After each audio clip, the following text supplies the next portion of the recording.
I'm sorry, what? Okay. We need to push on and take the heights near the well, dividing Leywin's forces. Okay. Okay! Let's take those heights! Onward! To victory!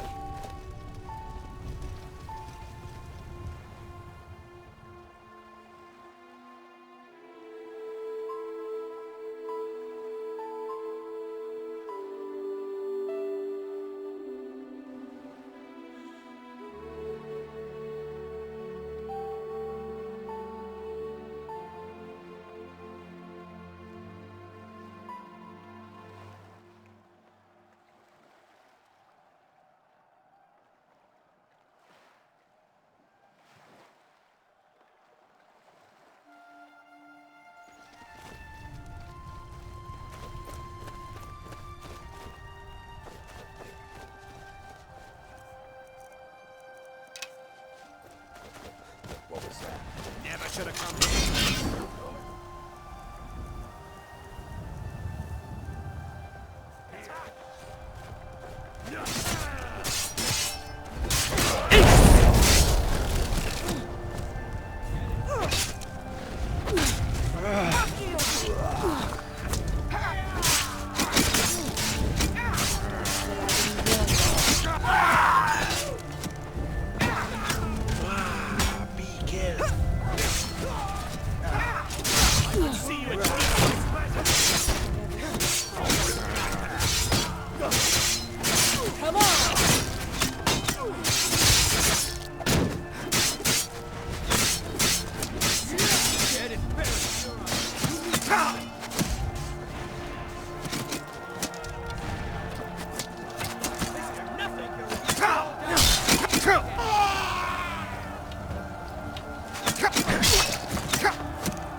Okay. On me! To way! To victory!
need to figure out what to do next.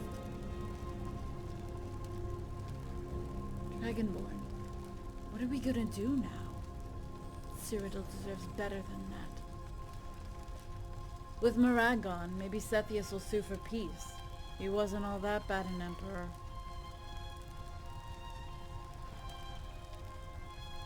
If only we could just go home, stop the fighting, live a normal life again.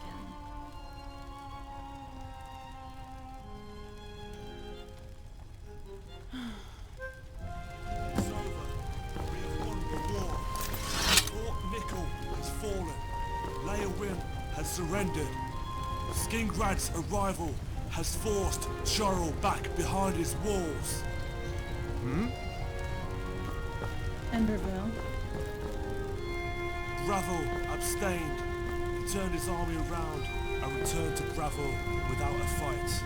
Make it quick. For everything. You too, Caneus. Countess, the Legion stands ready. It doesn't feel right marching into the city. The citizens have put up with enough bloodshed these past years. Let's make camp. Try to clear some of this mess out while I think about what to do next. I understand. Count Caneus, you have proven yourself a trustworthy ally. I shan't forget, and I accept your apology on behalf of the Dominion for my father's death. Countess? No, please. Don't. Won't you stay until I have decided what to do next? Of course. Ingol, there are no words to say how grateful I am for your help during this hour of need. Please, feel free to take your men and return home. Sorella and Angie should be waiting for your safe return. It's been an honor to fight alongside you. If you ever need me for anything, you know where to find me. Goodbye, Guardian. Rigmor? Okay, ready to make camp. I want everyone rested and ready. Take care of the wounded. Let's start clearing this place up. Looters are to be executed on sight. A lone rider approaches.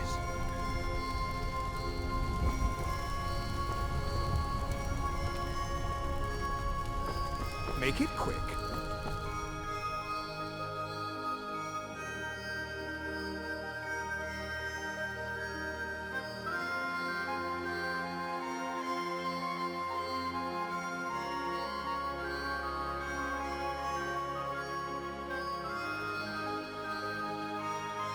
I bring a message for the Lady Rigmor, Countess of Bruma. Dragonborn. Yes? Yeah.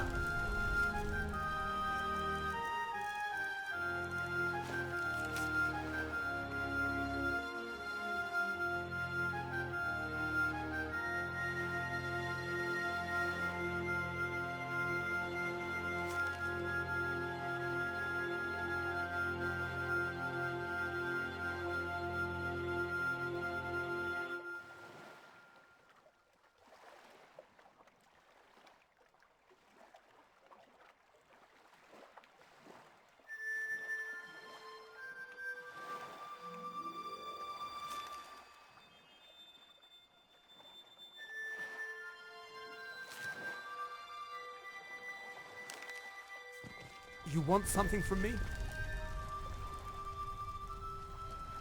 I'm prepared to make a peace deal. I never... Screw the prophecy, old wives' tales and hocus pocus. I'm in no mood for it. I would like that.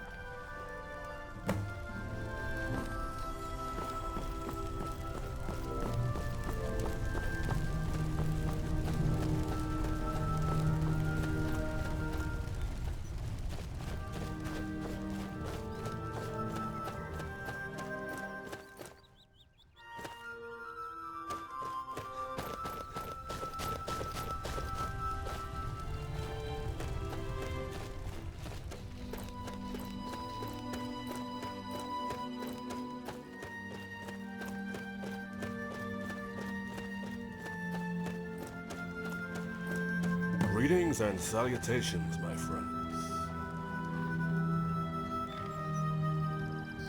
Hey girl, what's up?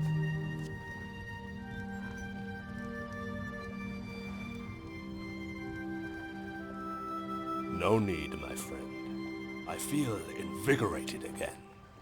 It's been some time since I had a purpose to do anything at all. Lady Rigmor needs my service, just as her father offered his, to help us fight the Dominion to a standstill during the Resistance. I feel obliged to return the favor. Did you know my father, Aemon? Not personally. He arrived later in our struggle after the Empire betrayed us. The war had been raging for some time. If only Meade had kept his nerve after Narafin was defeated at the Battle of the Red Ring, maybe we would not have had to fight another 5 years alone. I don't think the Dominion accounted for the fact we would never surrender.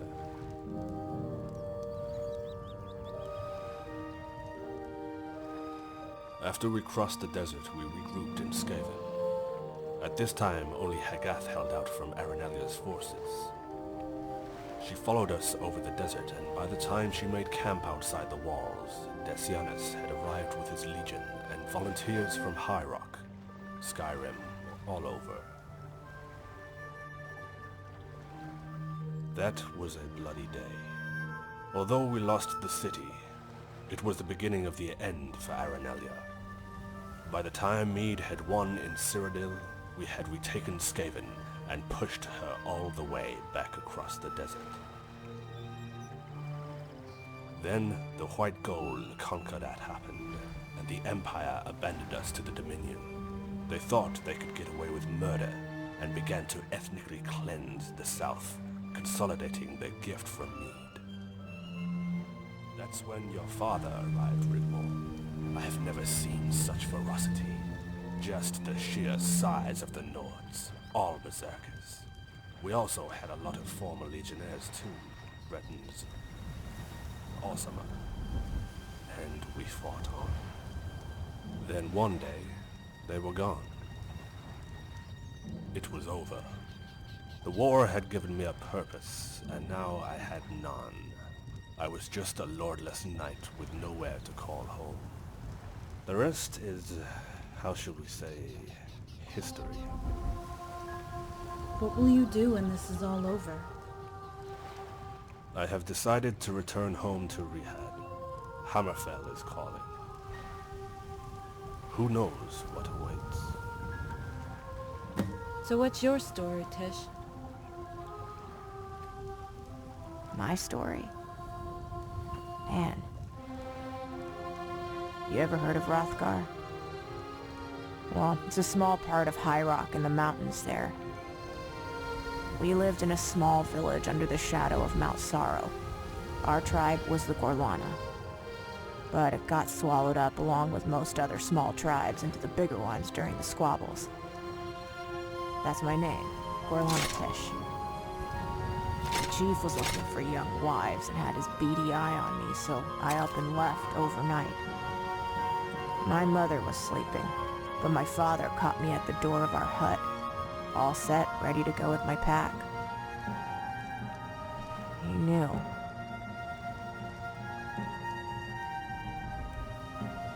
He never said a word.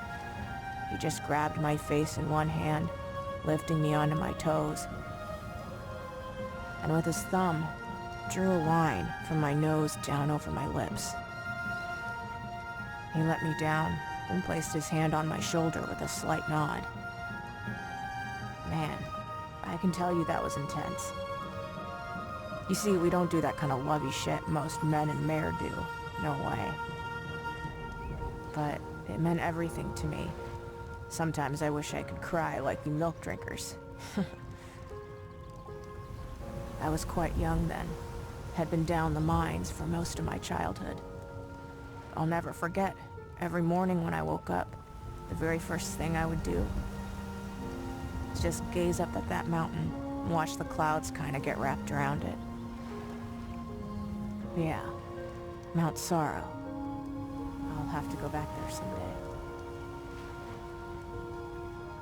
What about B? You know, Bersalak. How did you meet him? Was it on the battlefield? No, nothing like that. It wasn't long after I left the Blades. You were in the Blades? Yeah, but I don't talk about it, okay? Okay.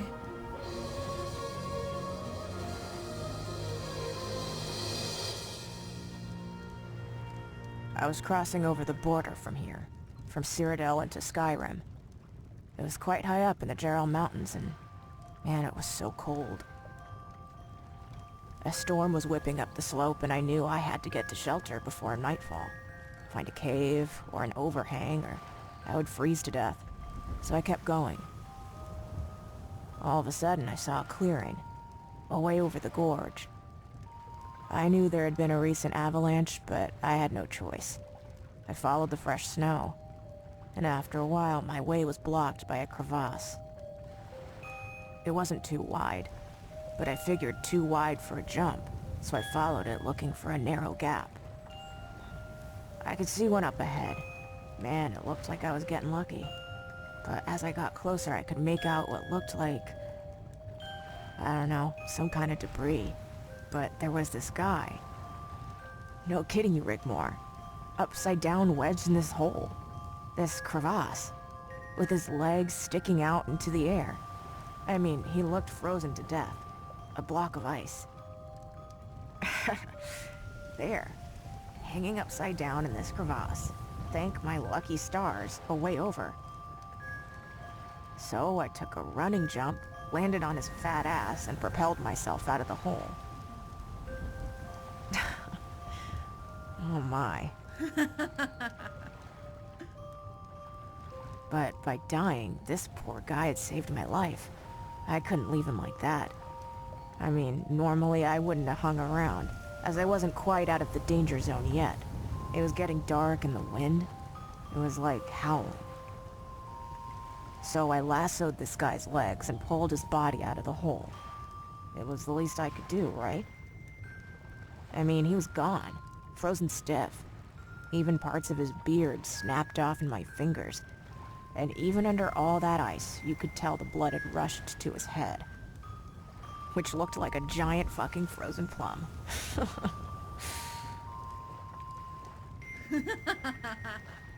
I didn't have time to stay around, or I'd be joining him.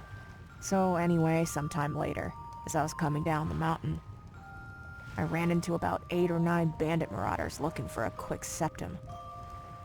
I mean, I was fucked, Rigmor, but they weren't going to take me without a fight. That's what we Orsimer do. We fight. So I took a couple out, but these other guys were getting the better of me, tough bastards. I was going down and I was shouting, "Come on, you motherfuckers, give it your best fucking shot." I took a blade in the guts. Uh-oh, I thought, I'm fucking done here. Then I hear this roar, it was like over my shoulder, and I was like, hey, this has gotta be a fucking bear or something, right? I was blacking out. My sword slipped from my fingers and I was going down. And for the first time, in a long time, I felt warm. It was weird. I was face down in the dirty snow. I mean, I could taste it. While all this shit was going on like a blur all around me. I just wanted to sleep. I said my last words with an oath to Malakath. Take me, Malakath. Let it be known I fought and died with honor, and look favorably on my clan as worthy of your gratitude. I woke up. Only the gods know how long I'd been under, but there, on a rock, sat this big fucking guy. No shit, Rigmor. The same guy I had pulled out of that hole with the frozen fucking plum head. No way. I mean, I should have died back there. And I was in a really bad way. You know, he took care of me. Stitched my wounds, washed and dressed me, fed me, and even took me for a shit when I needed one. And has never, to this day, uttered one single word. That is quite something, Tish. Saved my life, like I saved his, I guess. I haven't been able to shake his fat ass since. He's like fucked up in there somewhere. Maybe it was all that time hanging upside down with his ass sticking in the air. I don't know.